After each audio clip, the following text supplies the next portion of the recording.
This is The Bottom Line, a show designed to help Australian businesses succeed. On the show, you'll hear from leading Australian business owners as they share the lessons they've learned building their companies. You'll learn from their successes as well as some of the challenges they've faced along the way. We also talk to experts from a range of fields who share specialised techniques you can use to improve your business. I'm your host, Savan Tuna, and I'm a director at Alexander Spencer, and I'm really passionate about helping Australian businesses succeed. Today we're speaking with one of Australia's most successful entrepreneurs, Fred Shabesta. Fred is the co-founder of Finder.com, Australia's leading comparison website which sees more than 10 million visits each month globally. In the episode, Fred shares how his entrepreneurial journey started. You'll learn how failing is a key to success and how best to overcome your failures, what it takes to build a scalable business. Fred shares with us his views of what the future might look like and, of course, why you should buy Bitcoin. Let's jump in. Fred, thank you so much for taking the time out of your day to join me on The Bottom Line. Savan, it's only a pleasure because all of your listeners have tuned in to doing a remarkable podcast. Thank you so much. Now, for our listeners that have TikTok and maybe have watched Lux listings on Sydney, they'll probably know who you are. But for those that don't know you or maybe don't have a phone, can you fill them in? Well, I started building websites back in 2001 and we were building for other people. And just by chance, we did a whole bunch of experiments to really dial up our businesses. And one of them was credit card finance. We were comparing credit cards. That's what it used to be called back then. And started comparing more things. And we've continued to do that. And now we're saving tens of millions of people money all around the world. I think it's a good thing. Love it. You are a self-made millionaire and built your wealth by co-founding and leading Finder.com. Take us back to before Finder, to your childhood. What was that like? And how does your upbringing contribute to your success? It's interesting you asked that. I was speaking to my mum the other day and my little son is 1.5 years old. He was running around. Like my little son's like a literally nonstop. And I'm like, oh, that's really interesting. And then I noticed that just like him, just not constantly going around, I asked my mom the same thing. And she said, you know what, son, you were just the same. Never stopped. Literally one activity to the next activity, the next thing, go, until we get to the end of the night and out. And I think I've been doing that for 41 years now. Wow. I'll go to bed and literally that's all I've got. It's all spent. And then I get another vial of energy the next day. And then I just pour it all into everything I can possibly touch, do, or help, or serve, or support. And it just so happens by chance that what I'm quite good at, and it's lucky in this world, is, and probably when I was a kid, I used to tear things apart and put them back together sometimes. And it just so happens in business and ideas and creations that tearing things apart, then going and building something new is actually, fortunately, a valuable skill. It's only by chance. If I was a singer, I'd sing songs, and hopefully I'd sing good songs that people like. If I taught people or I was a nurse, I think they contribute huge amounts of value to people's lives. And it just so happens in this universe that me creating things for people in their life is a rewarding thing to do. I get the results of those things which I definitely destroy, but also create for other people. And it's just the direct value that's created for them, like how much value, or, how good it is for them determines how well we do. And that's what's awesome, right? Like with Finder, if you're doing well, you're saving money, you get into a better place, that helps us. A lot of people don't they look at our service and they don't click through and give us revenue, but that's fine as well. I just think we're there to serve. And in some small way that's worked out. That sort of from my childhood, that real curious rebelliousness, but then mixed with, I've kind of got a method or a plan that I'm looking to create something or build something or change something. There's always a constructive outcome, which is lucky because you could go the other way and destroy for the sake of destroying, You could be a dictator in the Middle East if you wanted to. Yeah, I'd probably be pretty good at that, but I'd also probably build something really remarkable as well for everyone. Yeah, so I'm sure you would. And it was the startup business Finder that made you who you are today. Just very little briefly, just take us through that journey of Finder and how it came about. Well, we were building websites for people. And, at the time, Frank and I used to live we have one dish. I can only cook one dish. Okay. And that one dish is spaghetti bolognese. And that's all I love it. How good's that? Oh, it's the best. Even today, last night I had spaghetti bolognese for dinner. And it's the only dish we could make. And if it was a good night, a good week, or a good month, we'd have some mince. And if it wasn't, then we just have sauce. And if it was really bad, we just have cheese. So that's how we survived. And saving money really was an innate thing for Frank and I. I lived on a credit card. I'd spend money on the credit card, and hopefully we put ourselves about $1,500 a month each. And sometimes, we'd have to skip that. So we'd have to wait a few months. And then I'd never worked at a company. I didn't know how to build a business. How old were you, can I ask, when you started Finder, if you don't mind me asking? This time I'm talking about, I was about 22. That's awesome. I started Finder when I was 28. And then keep going. Tell us the journey. So you're $1,500 a month and skipping some. Actually, no, I think about 28 was when we went full time into it. We started the actual website when I was 25. Yeah. Which now that I think about it, wow. What a journey. What a wild idea. Who does that? So we put this site in the ground and registered the domain name, started building pages about, because I used a credit card. So how do you compare credit cards? It was just all about credit cards is all it was. And I wrote a huge guide about student credit cards because I realized that students are really worried about getting credit. They're really worried about getting into debt. That doesn't really make sense. It takes a while to learn. Credit cards actually quite a complex. It's not like an intuitive product. When you spin with it, it is. But otherwise, getting into it, not that intuitive. And so I wrote all these guides about it, and they started ranking really well in Google. Google is obviously one of our big areas. And we just started getting new customers coming in. And every single page, we wrote the first no annual fee credit card page that ever existed in Australia. No one had ever written a page about that. That is amazing. This is back in 2006. Like we're talking way before hashtags and TikTok trends. Facebook would have just started to slowly build its... Yep. Yeah, that's right. Yep. You had no hashtags, no Instagram, no... No. I think you had like an iPhone 3G. Yeah. Like you didn't really use the internet on your phone that much. It was that kind of vibe, right? It was very early to some extent. And so this expertise and this mastery that we developed in the agency, we really applied to the website. And we've been doing that ever since. We just keep making it better, making this experience better, finding better ways to help people save and interesting things they're interested in that they want to read about, learn about. And so it's interesting in that sense. And I think the other part of it is that more recently we started building our own products. So we've got the Finder app, which is really a venture. It's almost a fractal if you think about it. It's a business that's formed out of another business, which is exactly what our Finder was. It came out of our first business. I guess if there's anything that's sort of what I do, I can't help myself but create new things. Love it. And it just so happens that a lot of those new things were in the same company for a long period of time.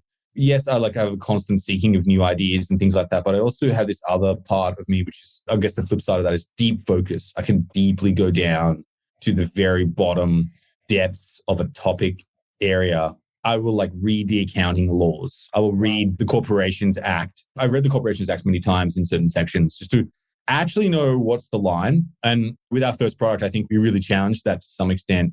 Not challenged it, but I mean, I really read the law in Australia and earn product, which is you put 4% in and you get 4% on your capital, which is pretty cool. That's a pretty out there product to be offering. But I read the law. I went down and I read the actual Corporations Act and all the sections that are required. That's what I do. I go to those places and I focus for large periods of time. Unfortunately, what people can interpret that as is getting distracted. Focus is important. Yeah, but on the other side, if you extreme focus, you're kind of distracted because you're not doing anything else but looking at this thing. And the other thing that happens, people say, is I run on Shebesta standard time because when I'm in one of these deep in the tank, right, deep down in some research paper, and I'm page 79 of 308, and I finally found the paragraph that I want to read. I've had to go spend a good 3.5 hours, and I probably missed 3 meetings, and I'm not actually sending any messages because I needed to go there. And, I think that's the kind of patterns you kind of see me in. And that's probably, again, from my childhood, it's kind of served me. And I've tried to make it something constructive and valuable for other people. And then great people have supported me. I'm not this savant that does everything. In fact, I do a lot less than what people think. It's actually the great people at Finder that make it amazing. I'm not a self-made man. I'm actually a product of some incredible creators, writers, technicians, engineers, PR people, story writers, artists. All those people come together, and that's what makes Finder amazing. I just so happened to have chanced upon an idea with Frank and we backed it. Love it. In one of the videos you posted on TikTok, you mentioned that you failed 39 times. How did these failings contribute to your success? Oh, I love failing. I have this thing, double the experiments and you double the innovation. And I just constantly experimenting with things. Like I literally just go into this, literally went to this new coffee shop and got this shop. And I've never bought one of these types of coffees. And I just I'm just going to try it. And so most things that I do come from intuition. And the reason why they come from intuition is because I've already tried it. I experimented with it. I was the guy who licked the battery or touched the wire or dug up that piece of dirt or planted that tree, and actually saw what happened, clicked that button, pressed that ad live. That idea that you're in a meeting and you're like, ooh, that's really out there. I'm probably that guy that's done it in some small scale way. And I'll tell you what it's like and when it wins and when it doesn't. And so most of the time I'm riffing from intuition because of just constant experimentation in the past. I've done small examples of many different iterations. And I guess in business, you don't get the first thing right. Whether it's science, engineering, there's hypothesis, failure, remodel. So if you're a creator, you have to fail. You have to be also cut from a different cloth because if you know that things got to go, there's version 170 before 171 makes it, there's a certain person that has to grind through those failings. What's the best way or what have you found a way to overcome those failures and keep pushing through? I think I just have a resilience in expecting things to be challenging from the start. Yeah. I know it's going to be tough. I just know that's going to happen from the beginning. And what that means is that I'm under no illusion at any point in time that the success will be outstripped from what potentially the hardship that I need to go through. I pretty much know with every single idea, it's going to be a big journey from the start, but I have a beautiful innocence and curiosity that just skips past that and a naivety that serves me and just jumps in. We need to go and swim from New York to London. I'm like, okay, well, let's get in the swimming pool and see how many laps we can do just for the fun of it. Yeah. Then at least we'll know when we're going to get tired. And in some small way, maybe that serves me. Love it. Now, we want to talk about the book. You recently wrote and published a book called Go Live. What's it all about? Well, this book is hopefully a source of inspiration for people. Some people find it very challenging to start. And I wrote this book to serve people like that, to offer up ways and strategies that I have used in the past and stories of real failure. They're quite vulnerable, I guess, and just put it out there and say, look, this is how I did this. And I fell over here and I did this and that went wrong. And then I did this. I figured this out. I worked this out. Sometimes I just went, look, that was wrong. And I just bailed from it. That we built a marketplace on Finder in August of 2020 when e-commerce became big and COVID was on and we closed it down. It didn't work out. That was a big build. But this book is, if you need to start something, you want to begin, you need that little extra push. It's an easy read, but it's 10 principles that'll fire you up and get you going. Love it. And why do you think there are so many entrepreneurs that don't get the most out of themselves? Is it the fact that they don't get going or they put a ceiling? What are your thoughts on that? I think there are some entrepreneurs that are just built to be entrepreneurs. I'm not sure whether I was necessarily built to be an entrepreneur as such. It just so happens that was one of the outlets of creating things that my sort of skills tend to work out with. I reckon I could have been a great lawyer probably as well. Well, if you read the Corpse Act the way that you read it, I'm sure you would have been. Yeah. So I've met some people who are just naturally incredible entrepreneurs, corporate people. Their commercial savviness is off the chain. They just smell the money immediately. I reckon Warren Buffett's like that and other great investors. They just know. Whereas I don't think I naturally would do that, but it just so happens. And I always have someone I partner with, and Frank has always been that guy. Frank's been that commercial savviness who takes these ideas and takes these businesses, these fledgling creations, and commercializes them to great success. I'm not that guy. I can drive it for a period of time, but to really take it to the next level, Frank is that guy. So it's just, I'm grateful and really lucky to have someone like that with me. I think, but I'm also quite humble in that I know where I am strong, where I'm not. I'm still a commercial guy to remove doubt. Like I still am commercial. It's just that my best contribution is in that creation. And so a lot of entrepreneurs, you've got to have all the pieces. You got to have the commercial, you got to have the creativity, you got to have the technical, you got to have all the pieces in some way, shape or form and get it done. And I've seen all sorts of different formats, but normally an entrepreneur comes in a certain, I don't think there's like a clear cut example of one. It just doesn't, I think they're all different formats. And I think what normally and logically inhibits people is that they don't have one of the pieces. It stops them. And that's fair. I think the best way to try and solve for that in some way, shape or form is to find someone that you can partner with. Like Frank is really that yin and maybe I'm the yang sometimes. That's great advice because you're not going to be perfect in everything. And if you don't know that and haven't actually identified it, going out and seeking what weaknesses you have and bring that in, that's a really good advice. What I love the most about your journey is how you've literally built a business to scale. And the scale you did, right? You guys have got so many staff, you're in multiple cities around the world. What advice do you have to those that are looking at building a scalable business where the ultimate goal is scale, super profit, and not a lifestyle business? What advice do you have for those entrepreneurs, tech startups that want to make the next Finder, the next Facebook, the scalable businesses?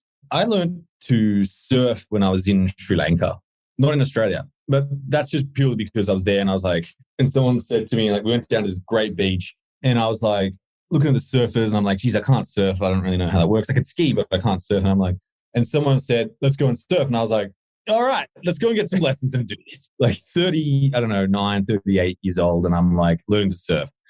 Let's go. That's the kind of thing I would do. Anyway, so I'm out there and what I noticed was, it took me a while to, understand this, but what I noticed was you don't catch every wave. And the waves you do catch, they really worked out for you, like really well. That was a great ride. I made it all the way in. It was amazing.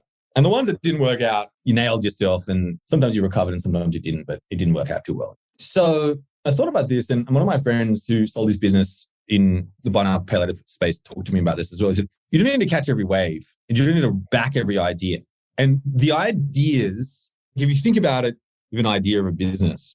It's like a seed, but inside the seed, kind of like 7 to 12% of what's going to happen.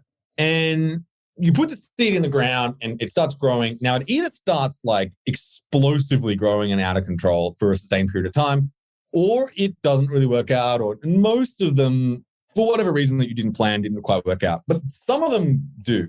And my approach to this, if you want to do this, is just try a lot of seeds in the ground. And maybe, there's a better way and a more efficient way, I'm sure there is. But, we did 39 businesses before and they're tiny little businesses to remove doubt. A little Sudoku site and a Mother's Day present site. We built christmasday.com.au, built a women's perfume site, a poker site, wow, sports betting site, Anzac Day website. We got into trouble with that one, but anyway, non-stop, right? And these businesses taught me where the traction was. And this is my style, right? My style is lots of experiments. And when we struck upon one with Credit Card Finder, every single thing we did just added more revenue and traffic, just little bits. And it was just like, boom. Like it's literally a direct correlation to what effort I put in, it grows. Wow. That is that moment. That's the moment when okay, there's something here. And I think it comes back to the idea. I don't think I could have told you if I looked at that piece of paper, which of these ideas is going to crush the most. Like I could have given you my best answer relatively. And the ones we chose, there were 12 pieces of paper at one point on a boardroom table. We chose 5 of them and just so happens one of them a Credit Card Finder. It could have been left on the table. Wow. So I guess to answer your question is back the ones that are working and kill the ones that aren't early. That's a good one. I definitely believe you should keep pushing and trying to solve problems and so on. But there comes a point where you do need to go, okay, well, we know what? We've got to can this idea because it's not happening. And you've got to keep, because you're right, you're not going to stumble across the next Facebook or next scalable business just with the first idea you have. You're going to have to come up with a fair few of them. And the failings, back to that failings thing that we're talking about, that's where it comes to, and not being disheartened by the failures and learning from them, I guess. 100%. And there are other people who crush it the first time, and that's great. I love that. I just didn't have that domain knowledge or thing. That's not what the universe had intended for me or what, I was presented with and what was in front of me. I just dealt with what best I had. And the way I thought to solve that was just do a lot of stuff. Yeah. Yeah. And that's what Go Live's about, right? That's that Go Live mentality. It's the third value of Finder, by the way. There's 5 values. And Go Live just means we have a bias to putting things live on the internet. Sometimes it's a little bit too early, but they get out there. That's how I kind of see those things. And I've seen other people do different methods where they've got a deep expertise and domain knowledge in something deep, and then they can see right next to it where there's a huge opportunity. And that comes from many years of mastery. That's great. You said you had 3 values. Do you want to share the other 2 for Finder, or is that a deep secret of the internal? No, they're on the website. There's 5 of them. The first one is one crew. So it's just, there's only one team at Finder. The second one's straight up. So we just be really direct at Finder. The third one is Go Live. We have to empower people, because at Finder, we help people get it themselves. It's not us doing it, it's them. So we focus on the customer. And master your craft is number 5, where you want to master things. And that's normally where I think great ideas come from. Well, you're a self-taught leader and the current CEO of Finder.com. Finder's grown to over 500 staff over such a short period. How did you as a leader keep up with the growth of Finder and not let it outgrow you as a leader? That's a great question, because that's actually what happens, right? So emotionally, I was probably a max a 20-year-old, 30-year-old's body. When, these things are maybe 33, 32, like I was just a young teenager, emotional and just all over the place. And I think what was interesting is I went to this emotional coach to sort of reconcile that. And I've been working with him for a very long time. His name's Craig Hall. He's a great guy. Okay. And he really helped me get out of my own way and get out of the way of the company as well, so that the company could really spread its wings and grow without me being that just in its way. And it's interesting when you become that factor, and it's really hard to have that humility that you're the problem. And a lot of it comes down to, I'd say, recognizing that you need to take ultimate responsibility for yourself. There's only one person who's director, producer, actor, lead role, support act. That's you. And once I sort of really came to terms with that, and an easy exercise to look at is, I think, when you sort of start to hear yourself, and the language that you speak to yourself with is when a child's learning to walk, they stand up, they fall over, they try and get a few steps in and they do their best. And how do you speak to them? You're like, oh, it's okay. Come on, keep going. You work, you're going so hard. It's great. And it's pretty tiring. It's full on. Like they're like really working hard. And now if you start to do something brand new in and of itself, like yourself, let's say like with my, we talked about before, if you started to learn to surf today, imagine you learn to surf today, right now, or skate or snowboard or ski or horse ride. And what would be the language you would use with yourself if you fell over? Well, good question. Probably the same language you'd use on your baby that's trying to walk, probably. Hopefully. Like, why did you make that mistake? Well, you'd probably be critical, I guess. You're right. Pretty brutal, right? Yeah, that's probably the natural instinct. But you gave the analogy first off, so the first thing in my mind, but I think you're right. You'd be critical of yourself. Yeah. So I think that language, if you can have a think about and hear yourself and start to adjust that and work on that. And it's a lot of work to work on that. It's like going to the gym. You've got to constantly go and improve yourself. That is the work, I think, where it begins, at least, to start to change and be capable to have the space as a leader to grow and deliver on what you talked about there. It's getting out of the way of the company and being okay with it, growing and scaling. Craig obviously helped you a lot. Do you still leverage mentors and people like that for yourself, whether it's inside or outside the company? Yeah, I still work with Craig a lot. Where I can, I try to talk to people who are they have deep expertise and counsel and interesting ideas around certain topics. I don't know whether I have one particular formal mentor or not. It's just a whole series of them. A lot of them come through books. That sounds weird because I can't meet the person easily, so I just read. Well, on that note, what's one book you'd recommend to a leader? Is there one that you like or one you've read recently? Oh, there's a lot. I think the one that really changed you was The 7 Habits of Highly Effective People. I know that's an old school book, Stephen Covey. And if you listen to him as well on YouTube, he's a great guy. But be proactive, I think, is an incredible habit. Just begin with the end in mind. Just really quite up the center ideas that have helped me a lot. I don't know whether necessarily I am the best ultimate leader, but I think I lead more from passion than I do from sort of trained principles. But yeah, but that's important. The inspiration. When I watch you on videos, When I watch the stuff that you put online, I'm like, I want to work for him because he'd be so inspirational. He'd be fun to hang out with. He'd drive performance. And that's really important. I think as leaders, yes, you got to set the vision and you got to mentor and manage, but you can buy the managers to manage people. But a true leader really inspires. And I look at the stuff that you do, I'm like, Finder is what it is because of his personality and what he drives. You can tell that. And I really like that. Now, I want to touch on something else, the future. You're a bit of a futurist. You know, you dabble in the crypto space, which I do have a question at the end. And I know you love to study the trends, right? You've obviously set the vision for your business. What are some of the trends you're seeing at the moment that you think will shape our world or business in the future? I think we all went super digital with COVID. And I think what it's actually also caused in some ways is neighborhoods, flatmates, even families have broken apart because people now have digital relationships with their phone and their friends are on the other side of that. And so anywhere you are, you feel like you're in this social circle, you're really by yourself, but you don't feel that way. So you don't need to have a relationship with your next door neighbor because you have a whole 20 friends on your phone that you can talk to instantly anywhere you want, video call them and feel the same level of connection. That's the extreme version of that. And, I think this whole NFT things is very interesting in terms of digital status. You've got some really interesting things happening with trading cards. Trading cards are going off right now, memorabilia. It puzzles my mind a little bit, but at the same time, I kind of get it because it's the same with NFTs. So this digitization, I think, will continue. I think we've only just begun. There's going to be more remarkable technologies built. That's going to happen, guaranteed. Remarkable and incredible technologies are coming.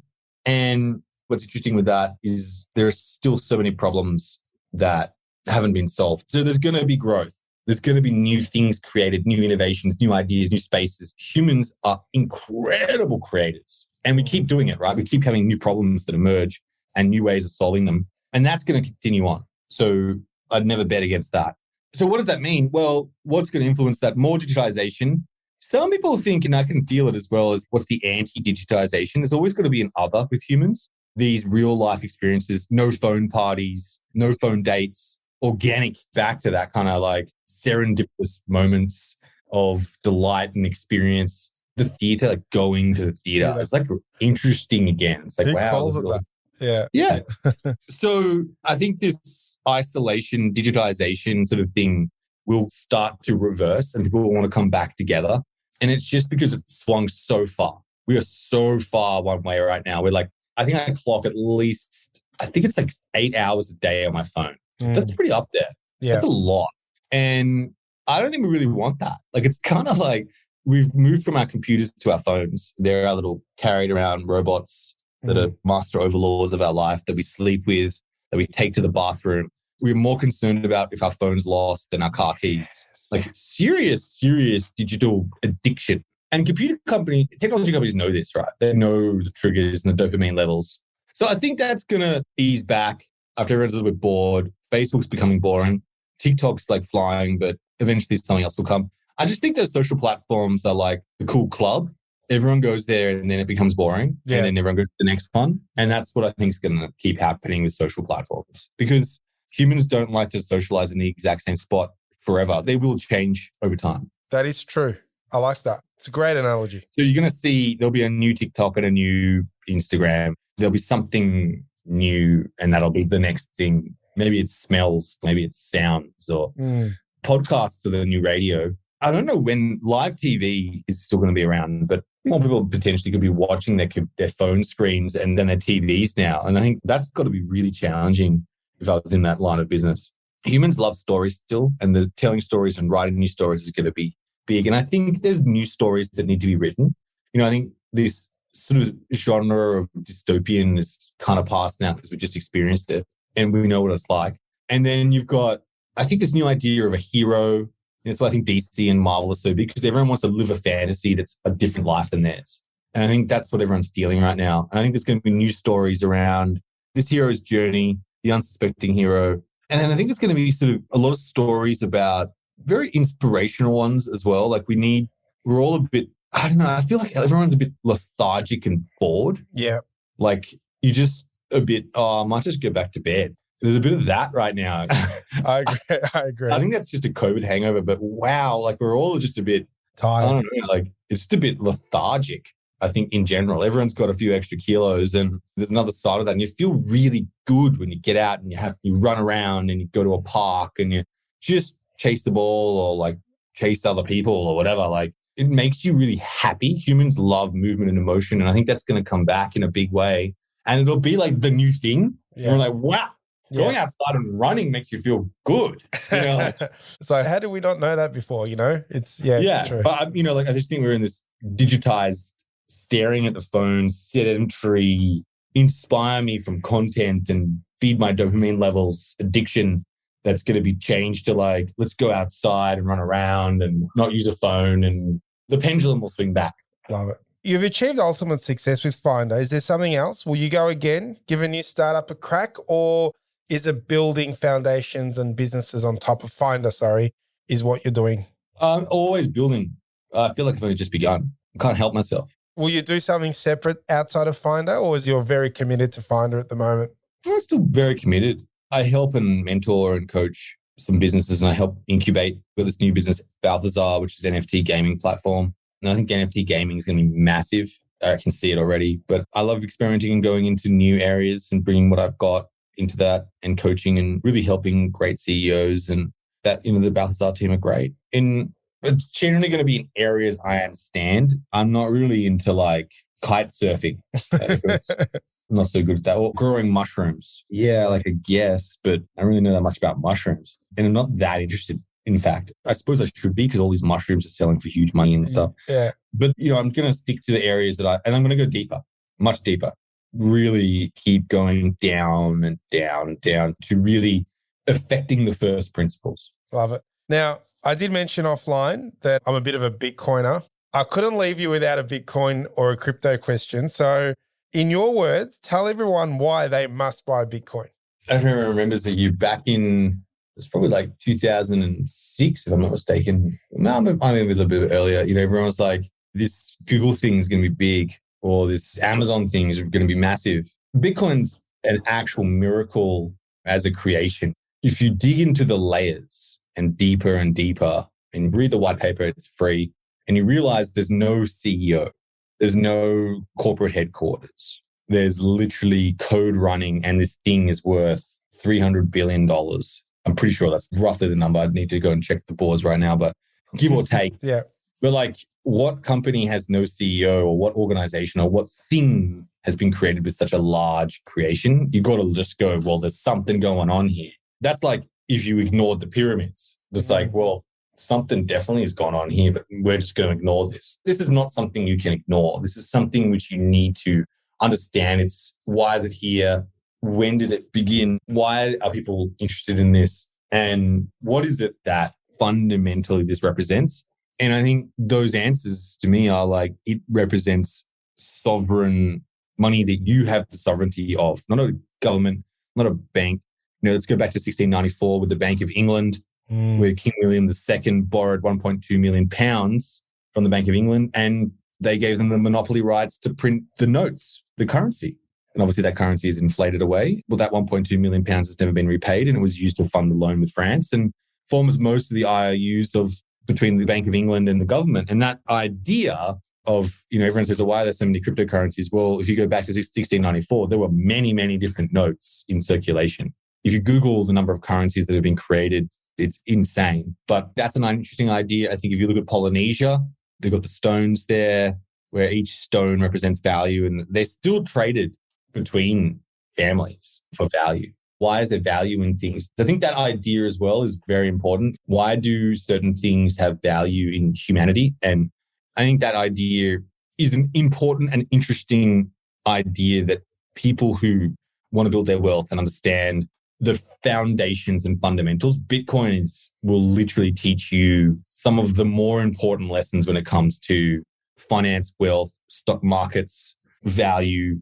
trading. Once you get into Bitcoin, you essentially go through a crash course in investment banking in about 8 months. What better gift to give someone than to get all that knowledge?